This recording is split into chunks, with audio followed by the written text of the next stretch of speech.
Au nom du Père, du Fils et du Saint-Esprit, Amen. Grande joie d'être là avec vous en ce jeudi 12 mai. Chaque jeudi, je vous rappelle, c'est toujours très important de prier pour le pape, nos évêques, les prêtres, les vocations, les séminaristes. Nous devons demander de saintes et nombreuses vocations et aussi d'adorer l'Eucharistie, de renouveler notre amour envers Jésus, Eucharistie. D'accord? Maintenant, la première lecture d'aujourd'hui, c'est Actes des Apôtres, chapitre 13, à partir du verset 13. De Paphos, où ils s'embarquèrent, Paul et ses compagnons gagnèrent Pergé en Pamphylie, mais Jean les quitta pour retourner à Jérusalem. Quant à eux, poussant au-delà de Pergé, ils arrivèrent à Antioche de Pisidie. Le jour du sabbat, ils entrèrent à la synagogue et s'assirent. Après la lecture de la loi et des prophètes, les chefs de la synagogue leur envoyèrent dire « Frères, si vous avez quelques paroles d'encouragement à dire au peuple, parlez. » Paul alors se leva, fit signe de la main et dit « Hommes d'Israël, et vous qui craignez Dieu, écoutez, le Dieu de ce peuple, le Dieu d'Israël, élut nos pères, et fit grandir ce peuple durant son exil en terre d'Égypte. Puis, en déployant la force de son bras, il les en fit sortir. Et durant 40 ans environ, il les entoura de soins au désert. Ensuite, après avoir exterminé cette nation dans la terre de Canaan, il les mit en possession de leur pays. 450 ans environ. Après quoi, il leur donna des juges jusqu'au prophète Samuel. Par la suite, ils demandèrent un roi et Dieu leur donna Saül, fils de Cis, de la tribu de Benjamin. 40 ans après l'avoir écarté, Dieu suscita pour eux David comme roi. C'est à lui qu'il a rendu ce témoignage. J'ai trouvé David, fils de Jessé, un homme selon mon cœur, qui accomplira toutes mes volontés. C'est de sa descendance que suivant sa promesse, Dieu a suscité pour Israël Jésus comme sauveur. Jean, le précurseur, avait préparé son arrivée en proclamant à l'adresse de tout le peuple d'Israël un baptême de repentance. Au moment de terminer sa course, Jean disait, « Celui que vous croyez que je suis, je ne le suis pas. Mais voici venir après moi, celui dont je ne suis pas digne de délier la sandale. » Alors, ici, on voit Paul avec Barnabé qui vont arriver à Antioche de Pisidie. Et qu'est-ce qui se passe? Ils arrivent à Antioche de Pisidie, c'était un jour de sabbat, ils vont entrer dans la synagogue, ils vont toujours au lieu de prière. Ils s'adressent toujours au lieu de prière. La parole de Dieu va s'adresser au lieu de prière de ton âme, à la soif de Dieu qui est en toi. Et ils arrivent, ils vont s'assire. Ils entrèrent à la synagogue et s'assirent. Et après, ils vont écouter la loi, la lecture de la loi et des prophètes dans la synagogue. Ils sont là en train d'écouter. Et d'un coup, il y a quelqu'un qui va dire, « Frère, si vous avez quelques paroles d'encouragement à dire au peuple, parlez. » Si vous avez une parole d'encouragement, ça veut dire que là, le Seigneur veut nous donner sa parole pour nous encourager. J'ai besoin d'être encouragé, tu as besoin d'être encouragé, mais il y a des personnes aussi qui ont besoin d'être encouragées et que nous devons aller les encourager.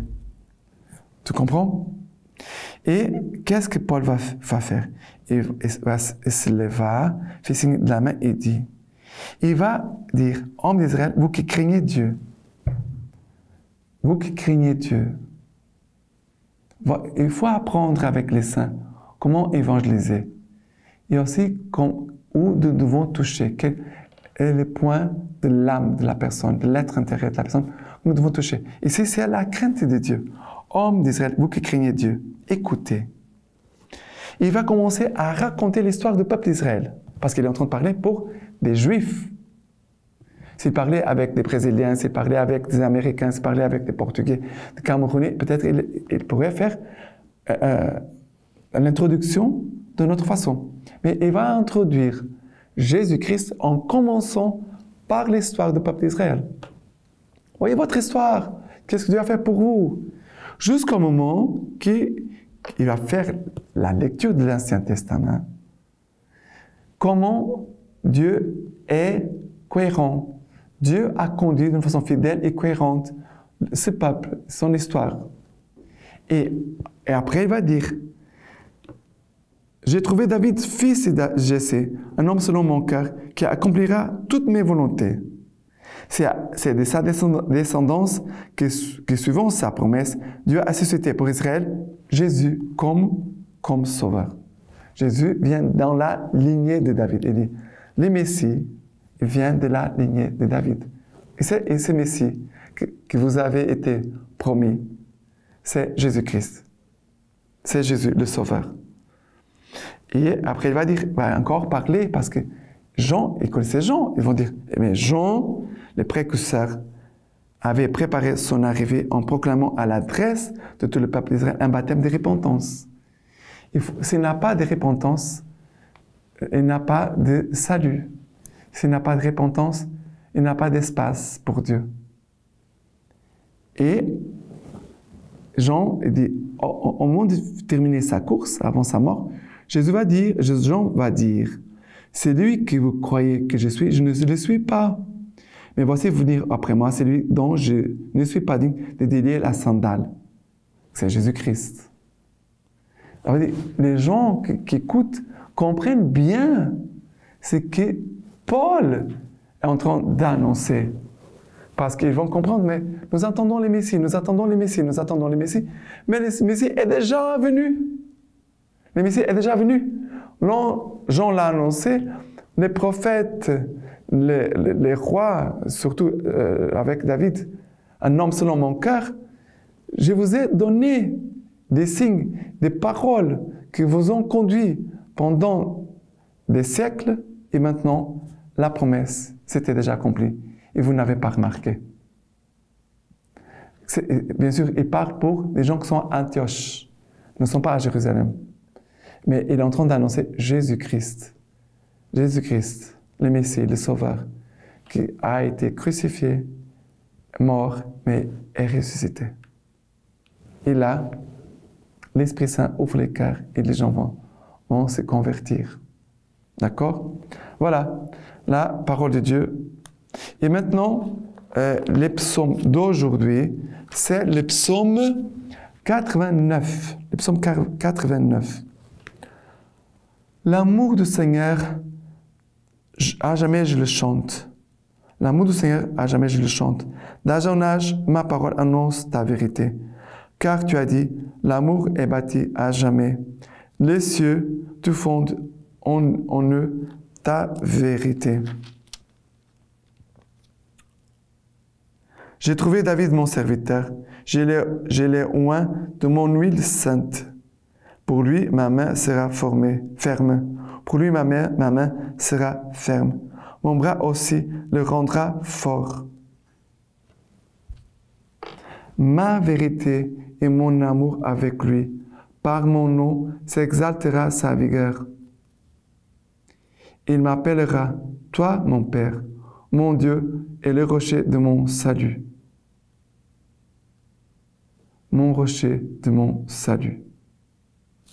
Mais ici, regardez, le psaume dit, l'amour du Seigneur à jamais je le chante, d'âge en âge, ma parole annonce ta vérité.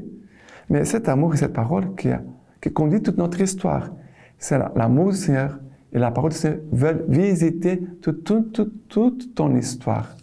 Tu dois laisser la parole descendre dans ce que tu as vécu, dans le sein maternel. Tu dois laisser la parole de Dieu descendre quand tu étais petit, enfant, de 0 à 5 ans. Tu dois laisser la parole de Dieu visiter aussi ton enfance de 6 ans à 12 ans.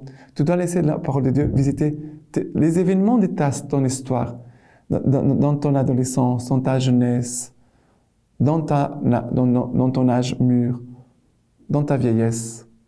Nous devons laisser la parole de Dieu venir nous éclairer notre histoire, nous visiter, nous guérir, nous consoler dans tous les événements de notre histoire. Parce que Jésus a besoin de sauver tous les aspects de notre vie. Le salut de Dieu ne vient pas que pour aujourd'hui. Le salut de Dieu vient dès le commencement de mon histoire, quand j'ai été formé dans le sein de ma mère. Jésus veut sauver toute ton histoire et manifester son amour par sa parole dans toute ta vie, dans toute ton histoire. C'est pour ça qu'il faut prier, il faut prendre le temps de prier. Laisser la parole de Dieu descendre dans notre mémoire, dans notre cœur, dans nos sentiments, dans nos blessures, pour qu'elle puisse nous guérir, nous délivrer, nous rendre libres, pour mieux aimer et servir le Seigneur, son Église, nos frères et sœurs. Ok? Maintenant, l'évangile d'aujourd'hui, c'est Jean chapitre 13, à partir du verset 16. En vérité, je vous l'ai dit, le serviteur n'est pas plus grand que son maître, ni l'envoyé plus grand que celui qui l'a envoyé. Sachant cela, heureux êtes-vous si vous le faites. Ce n'est pas de vous tous que je parle. Je connais ceux que j'ai choisis. Mais il faut que l'Écriture s'accomplisse. Celui qui mange mon pain a levé contre moi son talon. Je vous l'ai dit dès à présent, avant que la chose n'arrive, pour qu'une fois celle-ci arrivée, vous croyez que moi je suis. En vérité, je vous l'ai dit, qui accueille celui qui aurait envoyé m'accueille. Et qui m'accueille, accueille celui qui m'a envoyé. Voilà ce que Jésus nous dit ici. Mais il dit, le serviteur n'est pas plus grand que son maître, ni l'envoyé plus grand que celui qui l'a envoyé. Jésus parle de nous aussi, il est en train de parler de nous. Et Jésus parle au moment de sa passion. Jésus va être livré, trahi par Judas. C'est le chapitre 13 de Saint Jean. Mais Jésus dit, il faut que l'Écriture s'accomplisse. Il faut que l'Écriture s'accomplisse. Il faut que l'Écriture s'accomplisse, non pas seulement dans la vie de Jésus, parce que vraiment Jésus est venu pour accomplir toute l'Écriture. C'est pour cela qu'au moment de la passion, au moment que Jésus est sur la croix et qu'il meurt, il dit, tout est accompli. Tout est accompli. Et Jésus meurt. Tout est accompli. Toute la parole, je l'ai accomplie. Tout ce que le Père m'a demandé, je l'ai accompli. Toute l'œuvre de salut, je l'ai accomplie. C'est cela que Jésus est en train de dire. Mais Jésus nous dit, toi, tu es mon serviteur. Toi, tu es aussi l'envoyé. Jésus, bien sûr, il parle de lui par rapport au Père. Parce que je suis le serviteur du Père. J'ai été envoyé par le Père. Mais Jésus parle aussi de chacun de nous. C'est pour cela qu'à la fin, Jésus va dire, en vérité, je vous l'ai dit, qui accueille celui qui l'aurait envoyé, m'accueille. Si vous accueillez celui que j'envoie, vous m'accueillez à moi, dit Jésus. Et qui m'accueille, accueille celui qui m'a envoyé. Voyez, Jésus dit, est en train de nous dire, et là, celui que j'envoie, si vous l'accueillez, vous m'accueillez à moi. Et si vous m'accueillez à moi, vous accueillez aussi le Père qui m'a envoyé. Vous comprenez? Mais Jésus nous dit toutes ces paroles pour que nous puissions croire que lui, il est le Dieu de toute l'éternité. Pour qu'une fois celle-ci arrivée, je vous le dis dès à présent, avant que la chose n'arrive, pour qu'une fois celle-ci arrivée, vous croyez que moi je suis. Moi je suis, c'est le Dieu de toute l'éternité. Je suis, ça veut dire que c'est l'éternel. Dieu, il est éternel. Il sera toujours le même. Qui peut changer? Nous. Qui peut changer aujourd'hui? Moi. Et si je change, bien sûr pour mieux, je ressemble davantage à Jésus-Christ.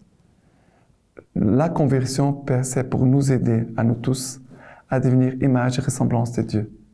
C'est cela, la conversion. De croire et de se convertir, c'est pour devenir image et ressemblance de Dieu. D'accord? Maintenant, la lecture patristique d'aujourd'hui. Aujourd'hui, nous célébrons deux saints. Saint Néré et Saint Achille, martyrs. Deux saints, Saint Néré et Saint Achille, martyrs. Néré et Achille servaient dans l'armée au temps de Dioclétien. Si l'on en croit le pape Damas, il n'était pas chrétien quand éclata la persécution, mais c'est le courage des martyrs qui les conquit à la foi en Jésus-Christ. Ils furent décapités à Rome l'année 304. Ça veut dire qu'ils étaient, regardez, ils étaient servis dans l'armée au temps de Dioclétien. Ils étaient là en train d'amener les chrétiens vers le martyr pour qu'ils meurent. Ils ont été convertis, les dieux, par les témoignages des martyrs. Eux-mêmes vont embrasser la foi et eux aussi vont être martyrisés. Mais voyez, la force du témoignage des martyrs, leur amour à Jésus s'est enflammé, que cela a touché le cœur de ces deux hommes, Saint Néré et Saint Achille. Maintenant, la lecture patristique de Saint Augustin. Si donc tu fais partie des membres du Christ, qui que tu sois, qui entend ces paroles, ou qui ne les entend pas maintenant, pourtant tu les entends, si tu fais partie des membres du Christ, tout ce que tu souffres par ceux qui ne sont pas de ses membres, cela restait à souffrir des épreuves du Christ. C'est ajouté, parce que cela manquait. Tu remplis la mesure, tu ne la fais pas déborder. Tu souffres autant que tes souffrances devaient contribuer à la passion totale du Christ, qui a souffert dans notre tête et qui souffre dans ses membres, c'est-à-dire en nous-mêmes. Au profit de cette sorte de cité que nous formons, nous payons notre dette, chacun dans ses limites, et nous portons à notre compte, selon l'abondance de nos ressources, comme un impôt de souffrance. L'acquittement de toutes nos souffrances ne sera complet que lorsque le monde sera fini. Ne croyez donc pas, mes frères, que tous les justes qui ont subi la persécution des méchants, même ceux qui ont été envoyés avant l'avènement du Seigneur pour annoncer celui-ci, ne faisaient pas partie des membres du Christ. Il est impossible qu'il ne fasse pas partie des membres du Christ, celui qui fait partie de la cité dont le Christ est roi. C'est donc cette cité tout entière qui parle, depuis le sang d'Abel, le juste, jusqu'au sang de Zacharie. Ensuite, à partir du sang de Jean-Baptiste, par le sang des apôtres, par le sang des martyrs, par le sang des fidèles du Christ, c'est une seule et même cité qui parle. Et maintenant, je vous laisse la bénédiction par les mains toutes pures de la Vierge Marie. Que Dieu Tout-Puissant vous bénisse et vous garde, le Père, le Fils et le Saint-Esprit. Amen.